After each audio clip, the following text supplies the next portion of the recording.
എല്ലാ പ്രിയപ്പെട്ട ടീച്ചേഴ്സിനും നമസ്കാരം. കഴിഞ്ഞ 2 വീഡിയോസിൽ കിൻഡർഗാർട്ടൻ ക്ലാസ്സുകളിലേക്ക് എത്തുന്ന കുട്ടികൾക്ക് LKGക്കും UKGക്കും പ്രത്യേകം ആദ്യത്തെ 1-2 ആഴ്ചകളിൽ കൊടുക്കേണ്ട പ്രീ റൈറ്റിംഗ് ആക്ടിവിറ്റീസിനെ കുറിച്ചാണ് നമ്മൾ സംസാരിച്ചത്. ആ ആക്ടിവിറ്റീസ് എങ്ങനെ വീടുകളിൽ ചെയ്യിക്കണമെന്ന് രക്ഷിതാക്കൾക്ക് കൊടുക്കേണ്ട നിർദ്ദേശങ്ങളും ഏതെല്ലാം രീതിയിൽ അവർക്കത് ചെയ്യാനുള്ള സാധ്യതകളുണ്ടെന്നും ഇപ്പോൾ ടീച്ചേഴ്സിന് നമുക്കെല്ലാവർക്കും അത് പേരൻസിനോട് പറയാനുള്ള ഏകദേശം ധാരണ ഉണ്ടായിട്ടുണ്ട്. ഇന്ന് ഞാൻ പറയാൻ പോകുന്നത് പാസ്വേർഡ് പബ്ലിഷിംഗ് ഹൗസ് ലിമിറ്റഡിൽ നിന്ന് കിൻഡർഗാർട്ടൻ കുട്ടികൾക്കായിട്ട് പോയിരിക്കുന്ന ഗിഫ്റ്റ് പാക്കറ്റ് ഉണ്ട്. അവരുടെ പുസ്തകങ്ങളും അതോടൊപ്പം മറ്റ് ലേണിംഗ് എയ്ഡ്സിനുമുള്ള ഒരു ഗിഫ്റ്റ് പാക്കറ്റ്. ഈ പാക്കറ്റിനെ കുറിച്ചും പേരൻസിന് ഇൻട്രൊഡ്യൂസ് ചെയ്ത് കൊടുക്കേണ്ടത് ഓരോ ടീച്ചറുടെയും കടമയാണ്. കാരണം ഓരോ ടെക്സ്റ്റ് ബുക്കിനും ഒരു ധർമ്മമുണ്ട്. അത് ആവശ്യപ്പെടുന്ന ചില സാഹചര്യങ്ങളുണ്ട്, അത് ലക്ഷ്യം വയ്ക്കുന്ന ചില സ്കിൽസുമുണ്ട്. ഇത് എങ്ങനെ പ്രാപ്തമാക്കാം, ഇതെങ്ങനെ നേടിയെടുക്കാം എന്നുള്ളത് കൃത്യമായി രക്ഷിതാക്കളിലേക്ക് എത്തേണ്ടതാണ്. ഞാൻ ഇന്ന് നിങ്ങളോട് പറയുന്നത്, ഈ വീഡിയോയിലൂടെ പങ്കുവയ്ക്കുന്നത് ആ ലേണിംഗ് എയ്ഡ്സ് എങ്ങനെ രക്ഷിതാക്കൾക്ക് വീട്ടിൽ യൂസ് ചെയ്യാം എന്നുള്ളതിനെ കുറിച്ചാണ്. ഇത് കേട്ടതിന് ശേഷം ഓരോ ടീച്ചർക്കും അത് രക്ഷിതാക്കളോട് പങ്കുവയ്ക്കാവുന്നതാണ്. അപ്പോൾ അതിന്റെ ശരിയായ രീതി അനുസരിച്ച് വീടുകളിൽ ഉപയോഗിക്കാൻ അവർക്ക് സാധിക്കും. ആ ലേണിംഗ് എയ്ഡ്സിൽ ഏറ്റവും പ്രധാനപ്പെട്ട ഒന്നാണ് ഫ്ലാഷ് കാർഡ്സ്. ഒരു set of flash cards password publishing ഹൗസിൽ നിന്ന് കുട്ടികളിലേക്ക്, അവരുടെ വീടുകളിലേക്ക് എത്തുന്നുണ്ട്. ഇതിൽ ലെറ്റേഴ്സിന്റെ ഫ്ലാഷ് കാർഡ്സ് ഉണ്ട്, നമ്പേഴ്സിന്റെ ഫ്ലാഷ് കാർഡ്സ് ഉണ്ട്, ഫ്രൂട്ട്സ്, വെജിറ്റബിൾസ്, ആനിമൽസ് തുടങ്ങി ആ ടെക്സ്റ്റ് ബുക്കിൽ കൊടുത്തിരിക്കുന്ന പ്രധാനപ്പെട്ട എല്ലാ ടോപ്പിക്സിനെ കുറിച്ചുമുള്ള ഫ്ലാഷ് കാർഡ്സ് ഉണ്ട്. ഒരു ഫ്ലാഷ് കാർഡ് എന്താണെന്ന് ആദ്യം നമുക്കൊന്ന് നോക്കാം. ലിറ്ററലി ഫ്ലാഷ് കാർഡ് എന്ന് വെച്ചാൽ ഫ്ലാഷ് ചെയ്തു പോകേണ്ട കാർഡ് എന്ന് തന്നെയാണ് അർത്ഥം. നമ്മൾ കുട്ടികളെ ആ ഫ്ലാഷ് കാർഡ്സ് കാണിക്കുമ്പോൾ അവരുടെ കൺമുന്നിലൂടെ അത് ഫ്ലാഷ് ചെയ്തു പോകണമെന്നാണ് ഉദ്ദേശിക്കുന്നത്. കുറേ തവണ ആ കാർഡ് കാണുകയും വായിക്കുകയും തിരിച്ചറിയുകയും ചെയ്യുമ്പോൾ കുട്ടിയുടെ ബ്രെയിനിലേക്ക് ആ ഇമേജ് പതിയുകയും അത് എപ്പോൾ കണ്ടാലും ഐഡന്റിഫൈ ചെയ്യാനും വായിക്കാനും സാധിക്കും എന്നാണ് പറയുക. റീഡിംഗ് സ്കിൽസ് ഡെവലപ്പ് ചെയ്യുന്നതിന് ഏറ്റവും നല്ലൊരു ടൂളായിട്ടാണ് ഫ്ലാഷ് കാർഡ്സ് നമ്മൾ ഉപയോഗിക്കുന്നത്. ഈ പാക്കറ്റിൽ കൊടുത്തിരിക്കുന്ന ഫ്ലാഷ് കാർഡ്സ് പിക്ചർ കാർഡ്സ് കൂടിയാണ്. ഓരോ ടോപ്പിക്കുമായി ബന്ധപ്പെട്ട കളർഫുൾ പിക്ചർ അതിലുണ്ട്. ആ പിക്ചറുമായി ബന്ധപ്പെട്ട അതിന്റെ പേരുണ്ട്.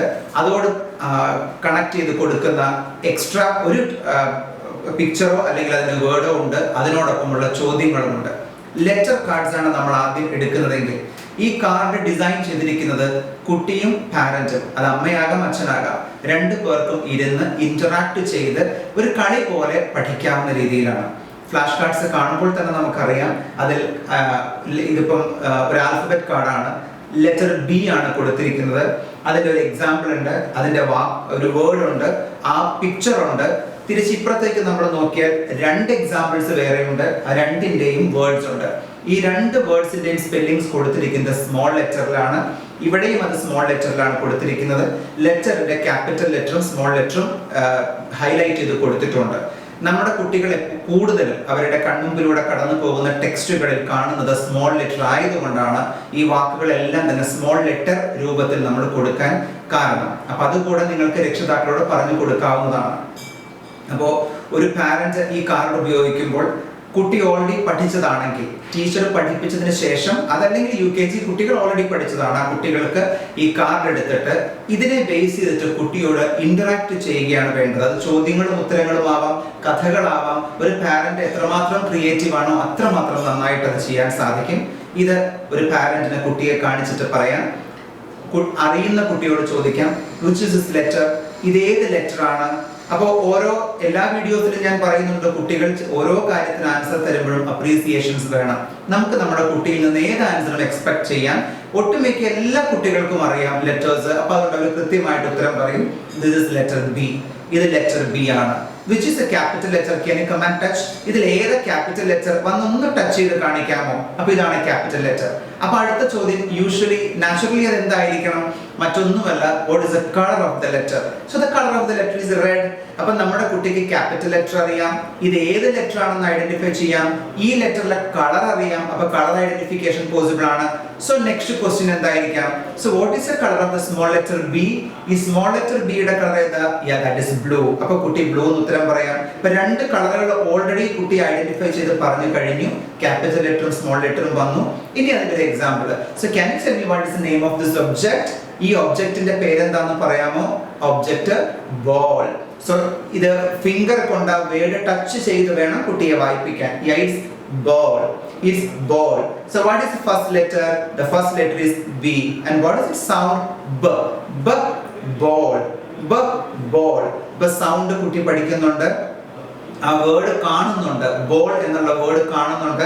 അടുത്ത 3 ലെറ്ററും കുട്ടി ശരിക്കും പറഞ്ഞാൽ അത് സിഗ്നിഫിക്കന്റ് അല്ല. പഠിച്ച ഒരു കുട്ടിക്കാണെങ്കിൽ മാത്രം, അല്ലാതെ LKG കുട്ടികളെ ലെറ്റർ പഠിച്ചു വരുമ്പോൾ ഫസ്റ്റ് ലെറ്റർ മാത്രം നമ്മൾ ഫോക്കസ് ചെയ്താൽ മതി. അതിൽ സ്ട്രെസ് കൊടുത്തു വേണം ബോൾ എന്ന് വേണം അത് പഠിപ്പിക്കാൻ. തിരിച്ച് ഇതിലേക്ക് വന്നു കഴിഞ്ഞാൽ again you can see another example. So which is the subject? ഇത് എന്ത് ഒബ്ജക്റ്റ് ആണ്? ഇത് നമ്മൾ കളിക്കാൻ ഉപയോഗിക്കുന്നതാണ്. അത് നമ്മൾ വിട്ടു കഴിഞ്ഞാൽ അതിങ്ങനെ പറന്നു പോകും. ഇത് നമ്മൾ ബർത്ത്ഡേസിൽ ഒരുപാട് ഉപയോഗിക്കാറുണ്ട്, ഡെക്കറേഷൻസിന് ഉപയോഗിക്കാറുണ്ട്. So you like it. അതൊന്നൊരു പിൻ കൊണ്ടൊന്ന് കുത്തി കഴിഞ്ഞാൽ അത് ബർസ്റ്റ് ചെയ്യും. സോ അത് ഇറ്റ് മേക്സ് എ സൗണ്ട്. ഒരുപാട് കാര്യങ്ങൾ ഈ ഒബ്ജക്റ്റിനെ കുറിച്ച് പറയാനുണ്ട്. What is its name? Its name is balloon. Its name is balloon. So what is the first sound? B. B is the first sound. Which is the first letter? B is the first letter. അപ്പോൾ ഈ ഒരു ബലൂണിനെ കുറിച്ച് ഇത്രയും കാര്യങ്ങൾ നമുക്ക് പറയാം കുട്ടിയോട്. ഇങ്ങനെയാണ് കമ്മ്യൂണിക്കേഷൻ ഡെവലപ്പ് ചെയ്യുക. ഇംഗ്ലീഷിൽ സംസാരിക്കണമെന്ന് നിർബന്ധമില്ല. എല്ലാ വീട്ടിലും എല്ലാവരും ഇംഗ്ലീഷ് സംസാരിക്കണം എന്നില്ല. പക്ഷെ പറയുന്ന വാക്കുകളിൽ ഇംഗ്ലീഷ് കൊണ്ടുവന്നാൽ കുറച്ചുകൂടെ വേർഡ്സ് തറവായിട്ട് കുട്ടിക്ക് മനസ്സിലിരിക്കും. ബലൂൺ, ബർസ്റ്റ് ചെയ്യുക, കളർ, റോസ് കളർ, ഇങ്ങനെയുള്ള കാര്യങ്ങൾ, അത് ഫ്ലൈ ചെയ്യും, സെലിബ്രേഷൻസ്, ബർത്ത്ഡേ പാർട്ടി, ഇത്തരം വാക്കുകളെല്ലാം കൊണ്ടുവന്നാൽ അത് കുട്ടിയിലേക്ക് ക്ലിയർ ആയിട്ട് ആ വാക്കുകൾ വൊക്കാബുലറി ഡെവലപ്പ് ചെയ്യാനായിട്ട് സഹായിക്കും. Another example again it's A common thing. Common ഒരു ആനിമൽ ആണ്, ഒരു ബേർഡ് ആണ്. അപ്പൊ കുട്ടിക്ക് അത് കണ്ടാൽ തന്നെ അറിയാം ഇറ്റ്സ് എ ബേർഡ്. അപ്പൊ നമുക്ക് ചോദിക്കാം ബേർഡ്സിന് എത്ര കാലുകളുണ്ട്? How many legs are there for a bird? 2. It can fly. എന്ത് വെച്ചിട്ടാ ഫ്ലൈ ചെയ്യണേ? വിങ്സ് വെച്ചിട്ടാണ് ഫ്ലൈ ചെയ്യണേ. അതിന് ബീക്ക് ഉണ്ട്. What's the colour of the beak of this bird? Red beaks ആണ്. അത് എന്ത് സൗണ്ട് ഉണ്ടാക്കണേ? അത് പാടുമോ? അത് വർത്താനം പറയും? ഒരുപാട് കാര്യങ്ങൾ നമുക്ക് ബേർഡ്സിനെ കുറിച്ച് ചോദിക്കാം. Again you just show the word and make them read bird. Bird. Bird. അപ്പോൾ ഒരു ഫ്ലാഷ് കാർഡ് കൊണ്ട് ഒരമ്മയ്ക്ക് ഒരു കുട്ടിയുടെ അടുത്ത് ഒരു 20-25 മിനിറ്റ്സ് മാക്സിമം ഇരുന്ന് ഇന്ററാക്ട് ചെയ്യാൻ സാധിക്കും. ഇത്രയും പറഞ്ഞതിന് ശേഷം now go for a revision. So this is the letter B. It makes a sound B. This is a capital letter. This is small letter. Capital letter B is in red color. Small letter B is in blue color. And here is an example. This is a ball. It begins with the sound B. Ball. Now another example. This is a balloon. Balloon. This is a bird. Bird. So ഇങ്ങനെ നമ്മൾ കുട്ടിയെ വീടുകളിൽ ഇരുത്തി ഈ flash card വെച്ച് പഠിപ്പിച്ചാൽ കുട്ടിക്കും ഇരിക്കാൻ ഇഷ്ടമാണ്. ബിക്കോസ് കളർഫുൾ ആയിട്ട് എന്ത് കണ്ടാലും കുട്ടികൾ അട്രാക്റ്റഡ് ആകും. അപ്പൊ അത് അവർക്ക് ഇഷ്ടമാണ്. ഇനി കുട്ടിയുടെ കയ്യിലേക്ക് ഫ്ലാഷ് കാർഡ് കൊടുത്തിട്ട് കുട്ടിയോട് പറഞ്ഞു ഈ അമ്മേനെ പഠിപ്പിച്ചു തരൂ എന്ന് പറഞ്ഞാൽ കുട്ടി ഇതെല്ലാം നിങ്ങളോട് റിപ്പീറ്റ് ചെയ്യണം. സോ ഒരു അമ്മയ്ക്കും കുട്ടിക്കും ഇരുന്ന് കളിക്കാൻ പാകത്തിനാണ് ഈ കാർഡ് നമ്മൾ ഡിസൈൻ ചെയ്തിരിക്കുന്നത്. ഇതുപോലെ ഏത് ടോപ്പിക്കുമായി ബന്ധപ്പെട്ട് കളറാണ് നിങ്ങൾ കളേഴ്സിനെ കുറിച്ചാണ് പഠിപ്പിക്കുന്നതെങ്കിൽ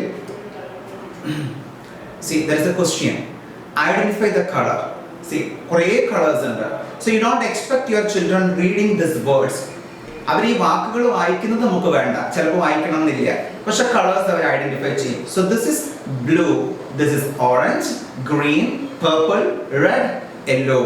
So ഇതിന്റെ എല്ലാം ബിഗിനിങ് ലെറ്റേഴ്സ് നമുക്ക് ചോദിക്കാം. B, O, G, P, R, Y.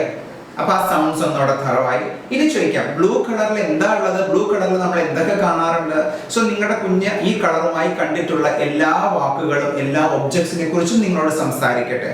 ഇതും ഈ കളറിലുള്ള എന്തെങ്കിലും ഒബ്ജക്റ്റ് വീട്ടിലുണ്ടെങ്കിൽ അത് എടുത്തു വച്ചിട്ട് ആ കുട്ടിയോട് ചോദിക്കണം ഇത് ഏത് കളറാണ്? അത് ബ്ലൂ കളറാണ്. So this is the blue colour. C can you match it? ഇത് രണ്ടും തമ്മിൽ can you match them, that these two colors? Okay, they match because the two objects, this is also blue and the other one is also blue. അതുപോലെ ഓരോ കളറിനെ കുറിച്ചും ചോദിക്കാം. പിന്നെ കുട്ടിയോട് favourite colour ചോദിക്കാം. ഇഷ്ടപ്പെട്ട കളർ ഏതാണ്? എന്തുകൊണ്ടാണ് അത് ഇഷ്ടപ്പെടാൻ കാരണം? അപ്പൊ ഇനി ഒരു ഡ്രസ്സ് ആ കളറിൽ എടുത്തു തരട്ടെ. ഒരുപാട് കാര്യങ്ങൾ നമുക്ക് അതിനെ കുറിച്ച് സംസാരിക്കാനുണ്ട്. സോ വീട്ടില് കുട്ടികൾ വന്ന് കയറിയാൽ നമ്മൾ പറയും 7 വയസ്സ് വരെയുള്ള കുട്ടികളുടെ അടുത്ത് പ്രത്യേകിച്ചും parents should interact.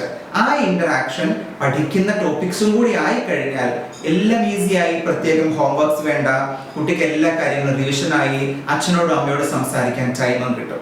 അപ്പോൾ ഫ്ലാഷ് കാർഡ്സ് ഇങ്ങനെയാണ് വീടുകളിൽ യൂസ് ചെയ്യേണ്ടത് എന്ന് ഓരോ ടീച്ചറും രക്ഷിതാക്കളോട്, പാരൻസിനോട് ഒരു മെസ്സേജ് പോലെ പറഞ്ഞു കൊടുക്കണം. തൽക്കാലം ഈ ഫ്ലാഷ് കാർഡ്സിന്റെ യൂസോട് കൂടി ഈ വീഡിയോ ഇന്നിവിടെ അവസാനിക്കുകയാണ്. അടുത്ത ടീച്ചിങ് എയ്ഡ് എങ്ങനെ ഉപയോഗിക്കാമെന്നുള്ളത് അടുത്ത വീഡിയോയിൽ ഞാൻ നിങ്ങളോട് സംസാരിക്കാം. അതുവരേക്കും എല്ലാവർക്കും നമസ്കാരം.